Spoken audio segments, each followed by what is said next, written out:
A psicomotricidade relacional foi o tema da aula passada. O professor Daniel falou também sobre a postura do psicomotricista. Então, como vocês viram, um modo de agir, um método novo, demanda um modo de agir novo. O psicomotricista, então, fica como aquele que joga e permite jogar, que estrutura e anima o jogo das crianças. Estudamos as fases relacionais propostas pelo professor Lapierre. Então vocês puderam ver que a inibição, a agressividade, domesticação, a entrega ou funcionalidade, agressividade simbólica e autonomia fazem um percurso onde a criança sai de uma menor possibilidade de relação para uma maior possibilidade de relação, inclusive acessando o simbólico. E isso foi um legado bastante importante que o professor Lapierre nos sistematizou. Boa aula!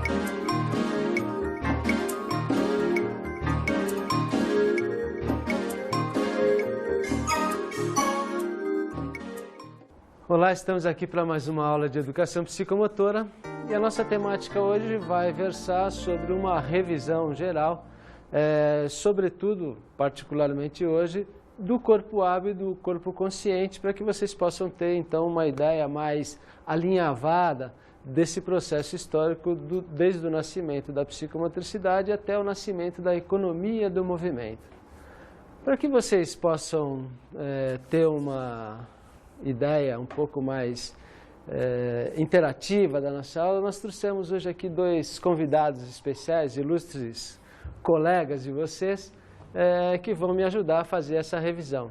Temos aqui então a Glorinha e o Walter. Oi, pessoal. Oi, Daniel, tudo bem? tudo bom? Tudo bem, Walter? Estava ansioso por essa aula, sabia? Que bom. É verdade. Eu ouvi falar muito bem da sua aula, Daniel. É mesmo, Glorinha? Só que me falaram que os assuntos são um pouco difíceis. É verdade. Temos um palavrão, não é? Você sabe falar qual é a palavra da nossa aula? É sobre o que vai ser a nossa aula de hoje? Psicomotora. Como que é mesmo, Daniel? Que confusão, hein? Psico o quê? Psicomotricidade. Essa é uma palavra de fato difícil, né? Todo mundo se enrosca nessa palavra. A nossa aula é de educação psicomotora. E nesse primeiro momento da aula nós vamos trabalhar sobre o corpo hábil. Vocês têm ideia do que seja o corpo hábil? Corpo hábil. Eu gostaria que você explicasse melhor a respeito disso, Daniel. Sei. O que quando fala corpo hábil, o que vem na cabeça de vocês, assim? Um corpo atlético, que a pessoa está correndo por aí. Corpo hábil.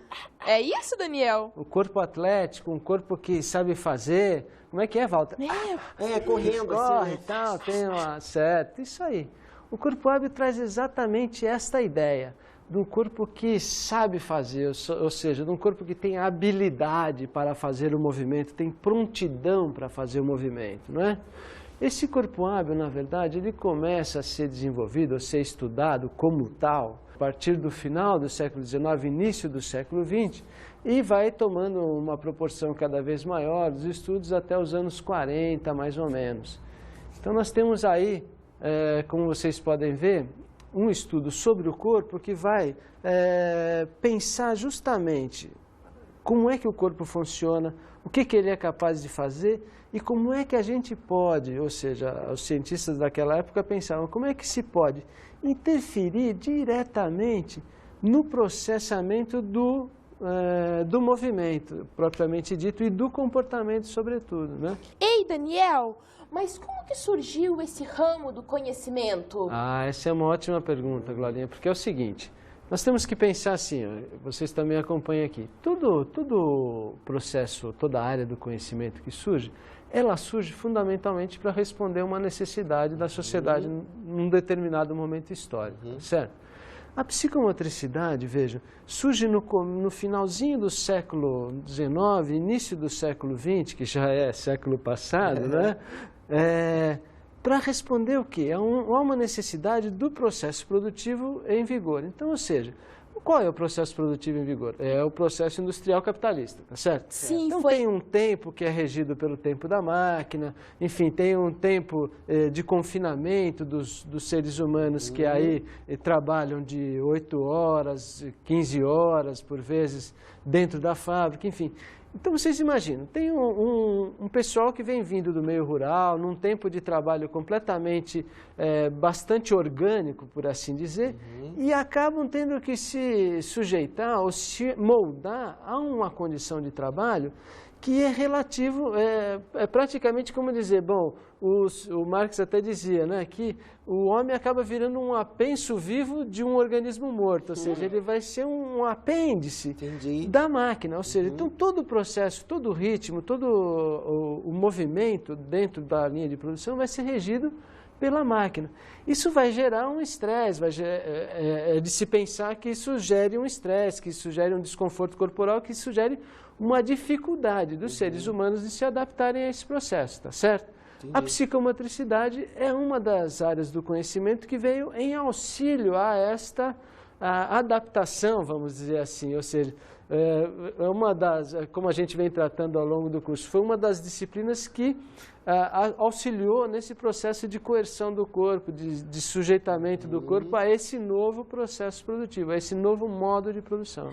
Entendi. Ô, Daniel, na aula que você explicou sobre o corpo hábil, eu não entendi muito bem quais são as suas concepções. Você poderia explicar um pouquinho melhor? Posso. Mas antes de explicar as concepções, é interessante, é importante que vocês possam notar o seguinte. Quando a gente está falando de corpo hábil, nós estamos falando de um momento onde os caras acabaram de descobrir que existe uma ligação entre o cérebro e o movimento, tá certo?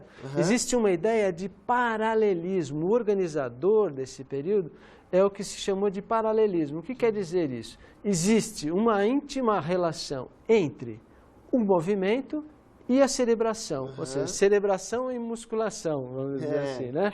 Ou seja, então eles estavam aí às voltas de descobrir exatamente isso, de que partes do cérebro coordenam determinadas funções do corpo, determinados movimentos, etc. Então, justamente é isso que se está perseguindo nesse momento, essa ideia de que o cérebro influencia diretamente nos movimentos. Então, é a ideia de que, bom, se antigamente, até a época da Idade Média, aí, a gente tinha essa divisão entre corpo e alma, agora a gente vai ter uma outra divisão, que é a divisão corpo-mente, que a psicomotricidade vem em nome de tentar juntar. Daniel? Oi, Glorinha. Quer dizer, então, que essa ciência qual mesmo? Psicomotricidade. Isso. Ela surgiu, então, para estar respondendo os anseios da sociedade capitalista industrial nascente, então? Isso mesmo. Nesse período já não é mais bem nascente, já é um segundo grande impulso do processo industrial, né? Nós já vamos ter aí, no início do século XX, por exemplo, os estudos das linhas de produção, etc. Então, já estão aí, em 1910, já era um impulso total da indústria, né? No começo do século já tinha um certo impulso à indústria. Então, exatamente, a psicomotricidade, ela, como qualquer área do conhecimento, vem para responder a uma necessidade. E as necessidades são, normalmente, necessidades de sobrevivência, tá certo? Ligadas ao processo de produção desta sociedade. No nosso caso, então, a sociedade capitalista de produção, como você disse. Isso mesmo. Daniel, só para situar, no final do século XIX, o que eles estavam pensando com a questão do corpo? Como é que é isso? Bom, então, dentro daquele processo todo de adaptar o sujeito ao meio urbano, né, o orgânico à máquina, nós temos aí alguns estudos que começam a surgir a partir de algumas lesões cerebrais e tal, que já vêm lá do século XIX, que estão estudando exatamente essa questão de como é que o cérebro, eles chegaram ao entendimento de que o cérebro e o corpo formavam uma unidade, onde, claro, o mais evoluído, que seria assim, o cérebro, né, esta máquina poderosa, seria o senhor do corpo, né? Então essa ideia que rompe um pouco com a ideia de corpo e alma da Igreja Católica, enfim, da Idade Média, entra na época da racionalização essa questão do cérebro que coordena o corpo. Então a psicomotricidade surge exatamente dentro desse preceito, ou desse organizador que se chamou, o professor Le Camus, que é um professor francês, ele chamou de paralelismo. Então existe um paralelismo psicomotor, ou seja, existe uma íntima relação entre os processos cerebrais e os processos do movimento, a musculação. Então esta é a ideia.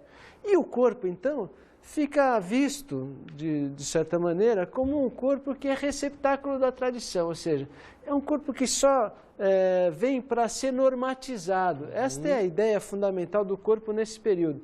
Ainda não é a economia do movimento, não é o movimento preciso e tal. É a organização ou a normatização do gesto, em primeira instância, né? É algo como quase que interferindo diretamente na cultura do sujeito, né? Mais do que na qualidade do seu movimento e etc. Entendi. Essa é a ideia que ronda, então, esse primeiro momento da psicomotricidade, ou seja, do corpo hábil. Então nós temos com isso um modelo mecanicista de concepção e abordagem do corpo. Falta esclarecer para vocês a questão da concepção, não foi isso, Walter? Isso, a gente podia retomar, Daniel? Claro. Então, presta atenção, vem comigo. Nós temos aí uma primeira abordagem que chama-se anatomofisiológica estática. O que é isto? Bom, esta concepção, ela tem essa ideia fundamental de que existe um lugar no cérebro relativo a uma determinada função. Que se esta é uma corrente localizacionista, que a gente chama, né? Que se uma vez lesada esta parte do cérebro, esta função está perdida para sempre. Não funciona mais. Não funciona mais, tá certo? Bom, uma outra concepção, que é chamada córtico-patológica, vai fazer uma relativizada nessa concepção mais estática. Vai dizer o seguinte, não é exatamente a função como um todo que se perde, vai se perder uma parte da função. Isso fundamentalmente ligado aos estudos, por exemplo, de afasia, que são as questões de comunicação. Então, bom, a questão de comunicação é um todo, mas tem o problema da decodificação, o problema do entendimento, o problema da expressão, enfim. Então, a afasia como um problema de expressão fica aí com uma abrangência bastante grande. Então, não é exatamente toda a função que se perde, mas sim somente uma parte. Daí a gente tem uma outra concepção que se chama neurofisiológica. Então, vocês vão vendo que de uma concepção mais estática, mais rígida, nós temos uma flexibilização e a neurofisiológica vai dizer exatamente o seguinte, que o sujeito o cérebro e o sistema nervoso central está fundamentalmente em função de adaptar o ser humano ao meio. Vocês veem que eles estão sempre procurando essa ideia da adaptação, né? Como é que eu vou adaptar o movimento, como é que eu vou adaptar o sujeito ao meio e etc. Né? Daniel, pois não. Isso me lembra um pouco do Darwin, sabia? Tem mesmo, exatamente. Tem essa perspectiva darwiniana mesmo, de adaptação, de mudança, enfim, exatamente esse o fundamento. Porque, veja bem, a ideologia que está por baixo é que todos são, isso é o que nos liga enquanto seres do planeta, que todos os seres têm a capacidade de adaptar-se. Se o ser humano, que é o mais evoluído deles todos, não se adapta, o problema é do indivíduo, que está fora da norma, tá certo? Porque se até a célula, a lambreia lá, sei lá, tem capacidade de adaptação, como que o ser humano não vai conseguir se adaptar, sair do meio rural, ir para o meio urbano 16 horas de trabalho, 15 minutos para ir no banheiro, 15 minutos para... Como que não vai se adaptar a isso? Adaptação é a palavra maior de tudo isso aí, né? É o grande barato, vamos dizer assim, né? Buscar como é que a gente pode entender esse processo de adaptação para até fazer um reforço desse processo. Nós temos mais uma concepção que está ligada, então, às questões da neuropsiquiatria. A neuropsiquiatria já vai trazer toda a ideia da etologia, já vai trazer a ideia de que o ser humano está em relação, que vai depender da relação com os outros seres humanos, o processo de desenvolvimento do sistema nervoso central, das estruturas cerebrais e etc.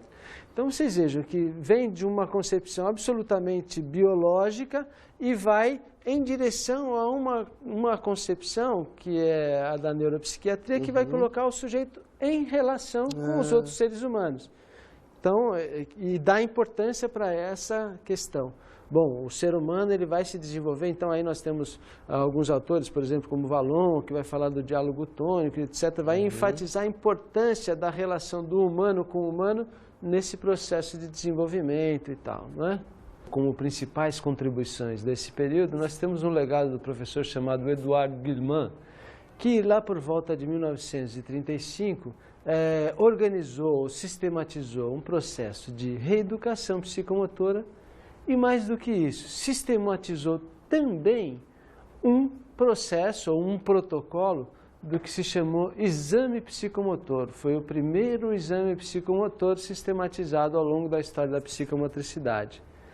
Depois do intervalo, a gente volta para aprofundar um pouco mais essa temática. Até já!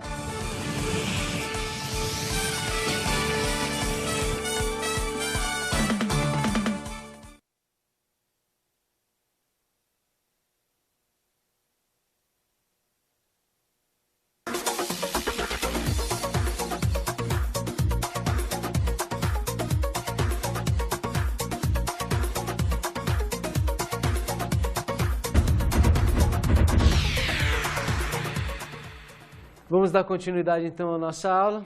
Vamos falar dos propósitos da reeducação psicomotora. Ô, Daniel, me explica direito aí, como é que é esse negócio de reeducação psicomotora? O que é isso? Nossa, Walter, que jeito de perguntar.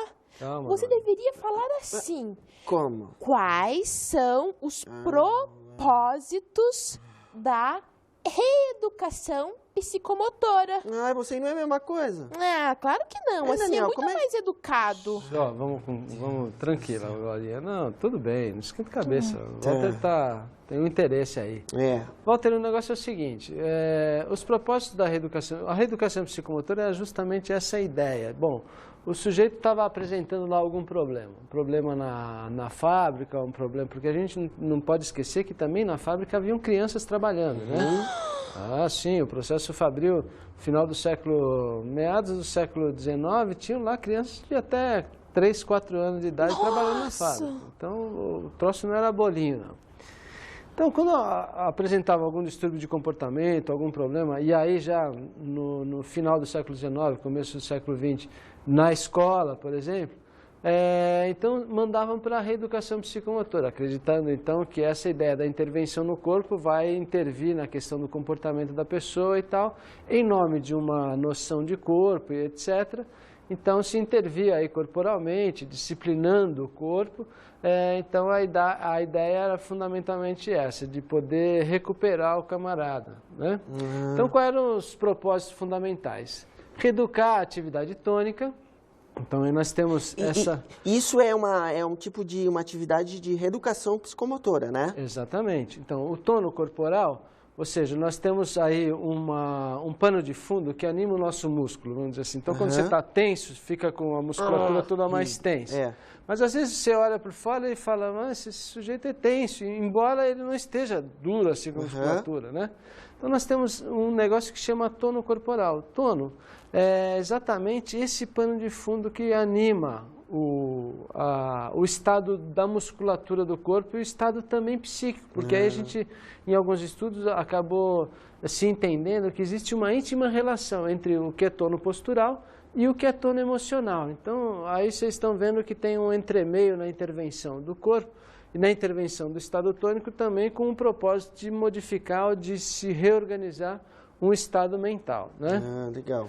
Então, nós temos alguns outros propósitos. Melhorar a atividade de relação, então, fundamentalmente ligada a essa questão da relação com os seres humanos e também da relação com o meio, com os meios de produção e etc.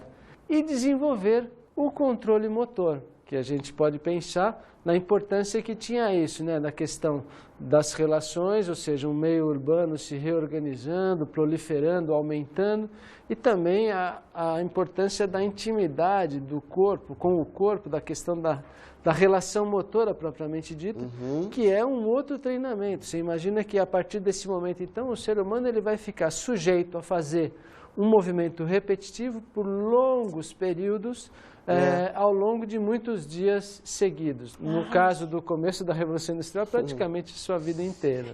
Isso devia doer muito, não é mesmo, Daniel? Isso devia ser impossível, dado o esforço que foi feito para se organizar métodos e conhecimentos sobre o corpo que pudesse superar ou suplantar os desvios, vamos dizer assim, causados por esse tipo de rotina, né?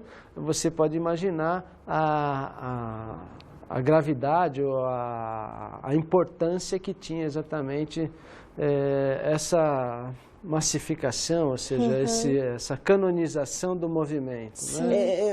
Daniel, você pode falar mais alguma coisa sobre as técnicas utilizadas na reeducação psicomotora? Claro, Walter. Bom, essa é uma pergunta ótima, né? Porque como isso acontecia, né? Então, nós temos fundamentalmente alguns norteadores de reeducação psicomotora daquela época. Fundamentalmente eram técnicas importadas ou utilizadas na neuropsiquiatria, como, por exemplo, exercícios de educação sensorial, de desenvolvimento da atenção. A questão da atenção era fundamentalmente importante, porque você imagina que o camarada vai começar a trabalhar nas prensas, nas máquinas.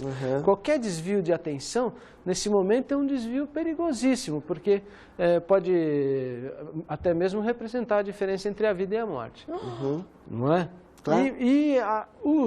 Um dos veículos também utilizados eram os trabalhos manuais. Então, vocês veem que tem aí uma circunscrição no trabalho de reeducação psicomotora muito ligado à questão higienista. Então, a gente disse que existia aí no procedimento da reeducação psicomotora uma corrente médico-pedagógica, ou seja, um procedimento higienista dentro da escola, certo? Um processo formativo com esta ideia de normatizar o movimento, de limpar o movimento, de higienizar o movimento, sobretudo do proletariado, para que ele pudesse já, então, ficar mais adequado aos novos moldes de produção, antes mesmo de, na verdade, ser considerado alguém, se a gente está falando das crianças, antes mesmo de ser considerado alguém produtivo, mas que tendo nessa ideia de que as crianças já estavam no processo produtivo, né? Agora, nós temos um outro momento, passamos para um outro momento da psicomotricidade. Então, nós temos aí esse momento que é um momento absolutamente ligado com os aspectos neurológicos e de que modo esse paralelismo, ou seja, o cérebro influencia diretamente no corpo, na motricidade, no movimento, e de que modo os cientistas da época buscavam cercar um procedimento que pudesse quantificar, que pudesse dar prognóstico, que pudesse indicar um tratamento para esses desviados da norma, vamos dizer assim, né? A partir desse momento, então, e junto com esse movimento que segue ao longo da história, inicia-se um outro período do corpo, ou seja, da psicomotricidade, que o professor Le Camus chamou de corpo consciente. Então, pessoal, vamos falar um pouco do corpo consciente? Vamos, Daniel. Olha, eu posso começar falando, Daniel? Claro, faça favor. Tá, então tá bom. Eu vou falar que o corpo consciente tem como organizador o impressionismo, certo? Certo. Então, suas bases teóricas são a fenomenologia, a psicologia infantil e a psicanálise. E os seus autores principais estão Freud, Vallon e Piaget. Gostou, Glorinha? Ai, mas conta aí, Daniel, isso tudo que eu disse aí, o que quer dizer tudo isso? Tá tudo certinho, né? Ué, Walter, você não disse que andou estudando? Você está me perguntando o que quer dizer tudo isso? Só me está aí colando, hein? Depois eu vou dar uma geral em você aí. Walter, mas você não tem jeito mesmo, hein? Não, estudei. Não, Estudei se vê que estudou bastante. Escuta, pessoal, o negócio é o seguinte, não, de todo o nosso colega aqui, o Walter, está correto. Temos que retomar algumas coisas. Bom, por exemplo, a questão do período. O período do corpo consciente, ele vai aproximadamente, sempre essa periodização a gente tem que levar em conta que é na França, porque aqui ela se estende um pouco, ela entra um pouco mais tarde, se estende um pouco mais.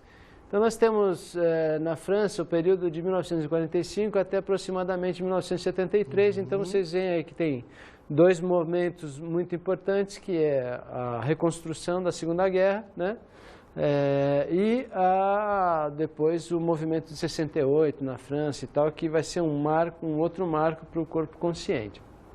Então, nós temos esse período aí, que é o período que vai ser denominado de corpo consciente pelo professor Le Camus, que aqui no Brasil vai mais ou menos dos anos 50, 60 até os anos 80, meados dos anos 80 do século passado, a utilização preponderante do corpo consciente. É claro que sempre tendo a ideia de que as técnicas do corpo hábil, do corpo consciente, elas vão avançando na história à medida que vão se sistematizando outros conhecimentos, né?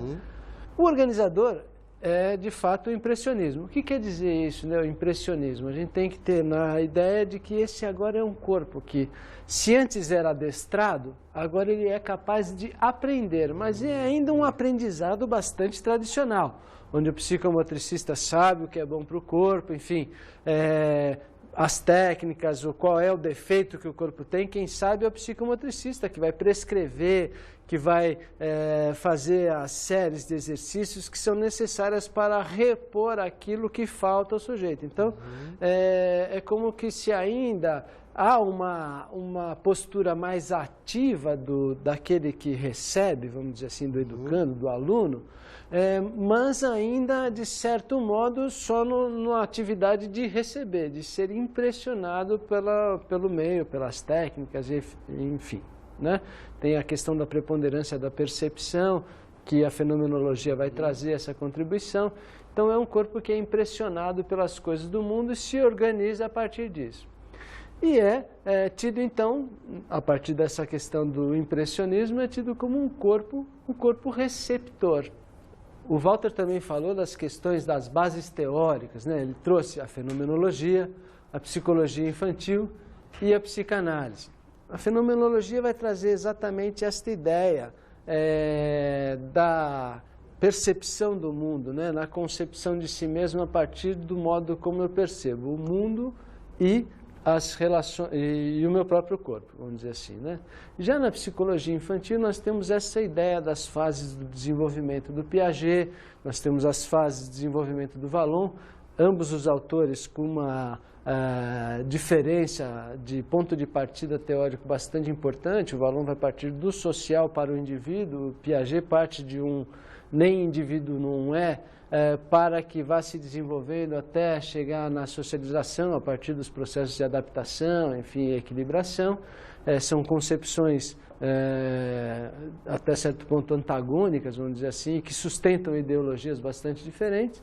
E temos também a psicanálise, um princípio de presença da psicanálise no processo da psicomotricidade que vai trazer já essa ideia do inconsciente, da construção não só de um esquema corporal, mas de uma imagem corporal, enfim, a partir das relações afetivas e tal. Então tem essa ideia da percepção, do modo como eu percebo, dos processos de desenvolvimento, ou seja, ligados à psicologia do desenvolvimento, à psicologia infantil, e também a dimensão afetiva começa a entrar não só como aquela que faz um mote para o desenvolvimento, que incentiva o processo de desenvolvimento, mas também que vai construir os objetos internos do sujeito e as motivações internas do sujeito para a relação.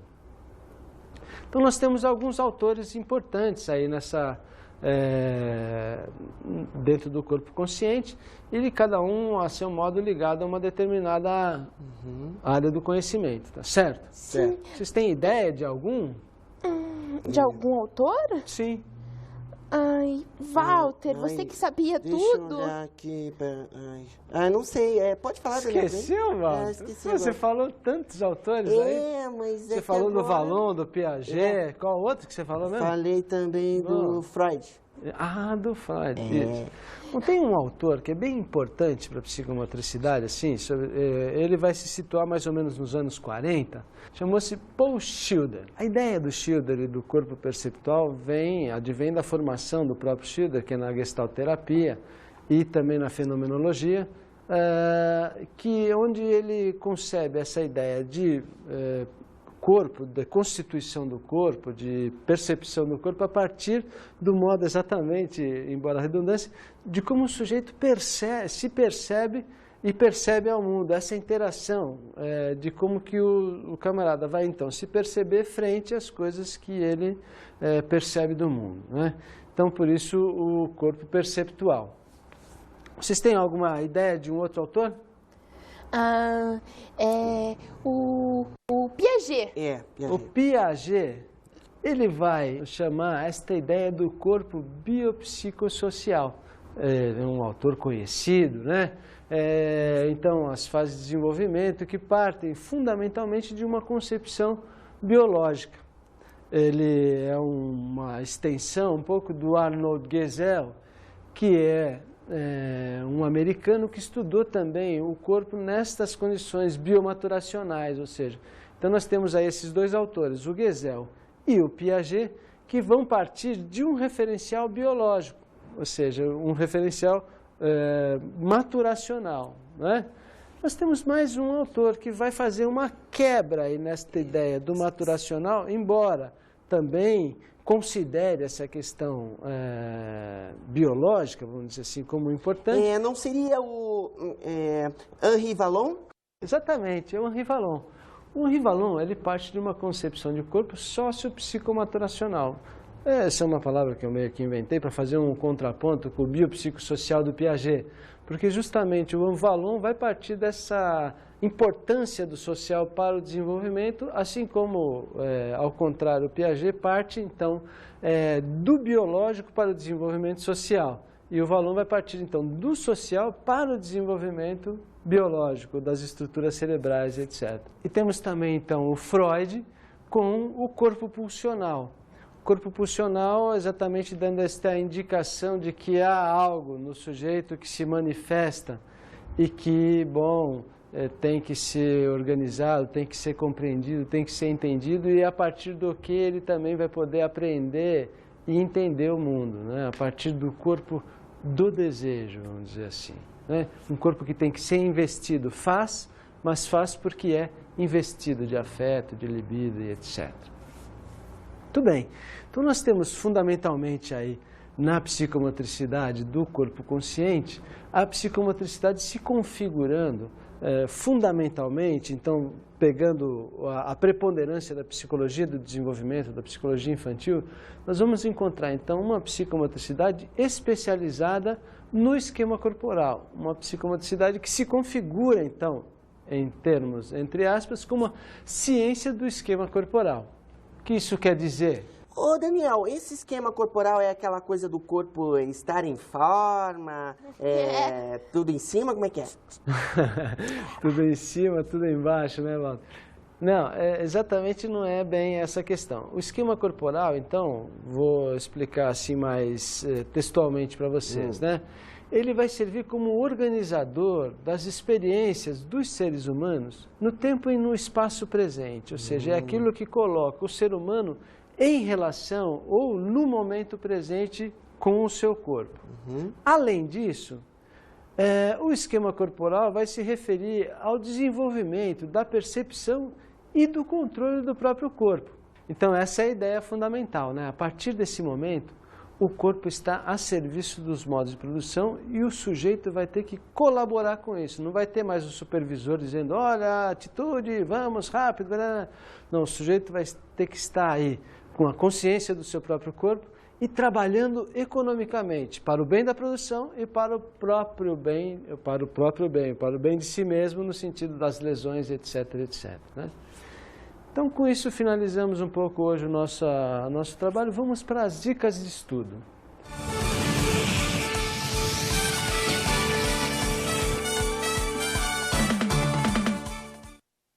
Então, como dica de estudo para vocês, eu sugiro que vocês retomem o caderno, o livro base, e possam estudar um pouco a questão do esquema corporal e a diferença entre o esquema corporal do Vallon e do Piaget, e fizesse uma cariação aí no seu meio profissional e no meio mais próximo, qual das concepções prevalece, e possa refletir com o seu grupo em nome de que está essa prevalecência, vamos assim dizer. Chegou a hora da gente se despedir, pessoal. Que triste. Triste Eu tinha mais mesmo. perguntas. Fica para a próxima aula. Tá bom. Tchau. Tchau, pessoal. Tchau. Tchau.